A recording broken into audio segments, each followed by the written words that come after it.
জ্বরের রাত সবকিছু বদলে দিয়েছে, সবকিছু উলটপালট করে দিয়েছে। আর এই জিনিসটা আমার সঙ্গে ঘটবে এটা আমি কখনো স্বপ্নেও ভাবি নাই। আমি কখনোই এই ব্যাপারটা কল্পনা করতে পারি নাই। হ্যালো বন্ধুরা, তোমরা সবাই কেমন আছো? আমার নাম জেরিন। বন্ধুরা, আমি একজন বিবাহিত নারী। আমার বয়স প্রায় ২৫ বছর এখন, ঠিক আছে? আমার হাজবেন্ড মূলত সৌদি প্রবাসী। দীর্ঘদিন ধরে সে প্রবাসে থাকে।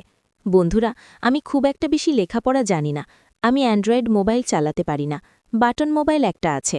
আমার স্বামী এই মোবাইলে মাঝে মধ্যে কল করে, কিন্তু যেহেতু টাকা বেশি খাটে, মাঝে মধ্যে আমার এই স্বামী তার বন্ধু, ঠিক আছে, তার এক বন্ধু আছে, শৈশবের এক বন্ধু আছে, তার কাছে ভিডিও কল দেয়, তার মোবাইল দিয়ে মাঝে মধ্যে কথাবার্তা হয়। তো আমার স্বামীর বন্ধুর নাম হচ্ছে শামীম।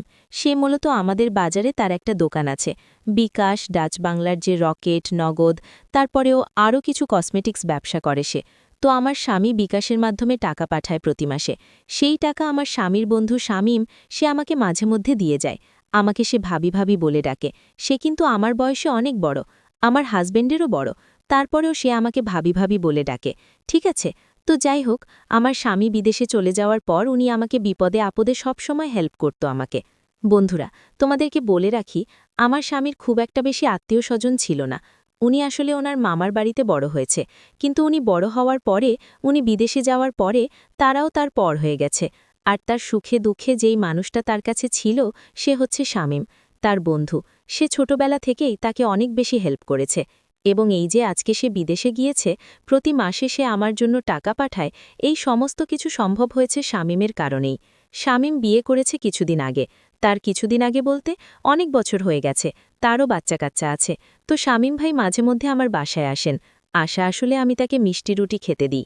কিন্তু বন্ধুরা, সে কখনোই আমার দিকে কোনো খারাপ দৃষ্টি বলেন বা খারাপ নজর বলেন, খারাপ চোখে সে আমাকে কখনোই আমার দিকে তাকাত না।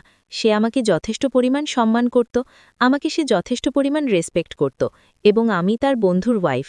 আমি দেখতে শুনতে বেশ ভালো ছিলাম, সুন্দরী ছিলাম, যেটা তোমরা আমাকে দেখতেই পারতেছ। সে শামীম ভাই আমার ঘরে যখন আসত, সে তার চোখটা নিচের দিকে দিয়ে রাখত। সে তার চোখটা নিচের দিকে দিয়ে তারপর সে আমার সঙ্গে আলাপ করত। মানে তার মতো ভালো কোনো মানুষই হয় না। এই এলাকায় অনেক মানুষই আছেন যারা আমাকে অনেক পছন্দ করেন, আমাকে এক রাত তাদের বিছানায় পেতে চান। কিন্তু শামীম ভাই কখনোই এই জিনিসটা সে চান না। আর এজন্যই হয়তো সে এতটা পরোপকারী ভালো মানুষ। আমার স্বামীর সে বন্ধু, খুব কাছের মানুষ। যাই হোক, আমার স্বামী প্রতি মাসেই টাকা পাঠাত, সে আমাকে টাকা দিত, ঠিক আছে? তো বন্ধুরা, একদিন ঘটে গেল এক ভিন্ন রকম এক অভিজ্ঞতা। আসলে আমি নিজেও জানি না যে শামীম ভাই কি আদৌ ওনাকে মনে মনে চেয়েছিলেন, নাকি আমি কোনো কিছু বুঝতে পারতেছি না। আমার স্বামী ভিডিও কল দিয়েছে আজকে মাসের ১০ তারিখ। সে আমাকে ভিডিও কল দিয়ে আমাকে দেয়নি, শামীমকে দিছে। বলল তার ভাবিকে নাকি কলটা দেওয়ার জন্য। তো সে বলল, বন্ধু আমি তো দোকানে থাকি, আমি তো দোকান ছেড়ে যেতে পারি না। রাতে যখন দোকানটা বন্ধ করব, ১০টার দিকে যাব ভাবির কাছে। তো শামীমের বন্ধু মানে আমার হাজবেন্ড ইরফান, সে সৌদি থেকে বলল, বন্ধু একটু আগে যাস, একটু ৮টার দিকে যাস, তোর ভাবির সাথে একটু দরকার আছে। তখন সে একটু আগে দেখলাম চলে আসলো, রাত ৮:৩০ বাজে সে চলে আসলো। সে এসে আমাকে বলতেছে, ভাবি বন্ধু তো ফোন দিয়েছিল ভিডিও কলে, সে বলল আজকে নাকি তোমাকে একটু কথা বলবে। কি যেন, নাও এটা, এজন্য আমি দোকানটা আজকে লাগাই দিছি আগে। তখন আমি তাকে বললাম, ভাই আপনি আমাদের জন্য যা করতেছেন তা সত্যি বলার নয়। তার বাইক ছিল, সে বাইক দিয়ে আমার বাসায় এসেছে। আমি আমার হাজবেন্ডের সঙ্গে তাকে রুমের ভেতরে নিয়ে আসলাম। আসার পরে এক গ্লাস পানি দিলাম, সে পানিটা খেলো। তারপর হাজবেন্ডকে ভিডিও কল দিল, তার সঙ্গে আলাপ করলাম অনেকক্ষণ, সুখ দুঃখের আলাপ করলাম। সে চলে আসবে, ৩ বছর হয়ে গেছে, আর ২ বছর পরে সে চলে আসবে, এসে ৩ মাস থাকবে, আবার চলে যাবে। আর সে প্রতি মাসেই আমার কাছে টাকা পাঠায়। পাঠানোর পরে সেই টাকাগুলো আমি জমাই, হয়তো বাড়িতে জমি রাখি, না হলে ব্যাংকে জমাই, ঠিক আছে? তো সে বলতেছে এই মাসে নাকি সে ৭০,০০০ টাকা না, আমাকে ৭০,০০০ টাকা দিবে। ২০,০০০ টাকায় নাকি সে আউট ইনকাম করছে। এটা তো খুব ভালো কথা।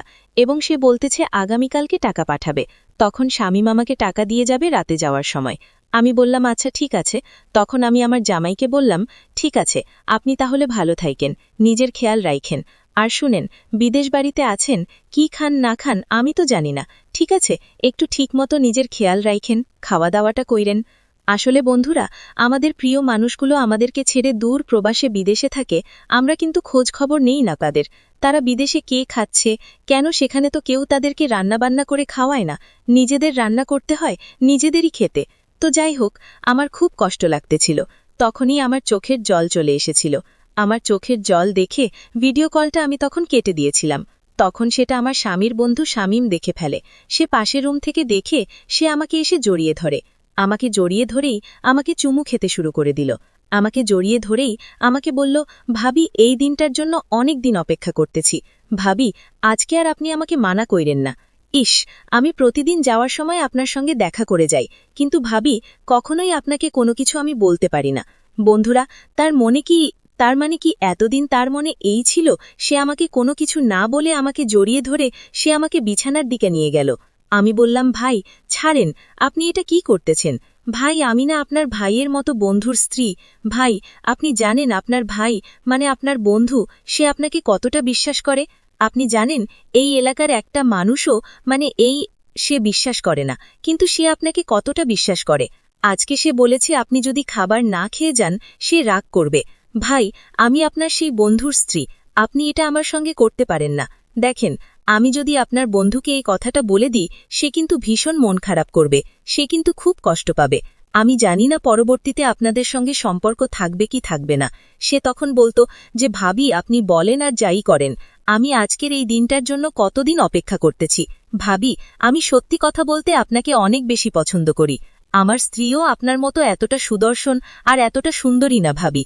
আসলে ইরফানের ভাগ্য ভালো যে আপনার মতো একটা মেয়ে পেয়েছে। আরে ওর তো পরিবার কোনো কিছু নেই, ওকে আমি হেল্প করি বন্ধু হিসেবে, ও আমাকে অনেক বেশি হেল্প করে, আমাকে বিশ্বাস করে। কিন্তু ভাবি, নারী এমন একটা জিনিস, এটা আসলে কাউকে বিশ্বাস করতে নেই। হ্যাঁ, কাউকে বিশ্বাস করতে নেই।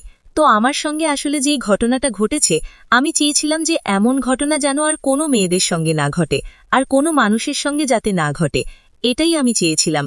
এই জন্যই আজকের এই গল্পটা তোমাদের সঙ্গে শেয়ার করলাম, বা আজকের এই স্টোরিটা তোমাদের সাথে শেয়ার করলাম। তো বন্ধুরা, তোমরা আমাকে কমেন্ট করে জানাও যে আজকের আমার এই গল্পটা কেমন লাগলো। আর লাইফ স্টোরি বক্স এই চ্যানেলটিতে নতুন হয়ে থাকলে অবশ্যই তোমরা কিন্তু চ্যানেলটা সাবস্ক্রাইব করে দিবে।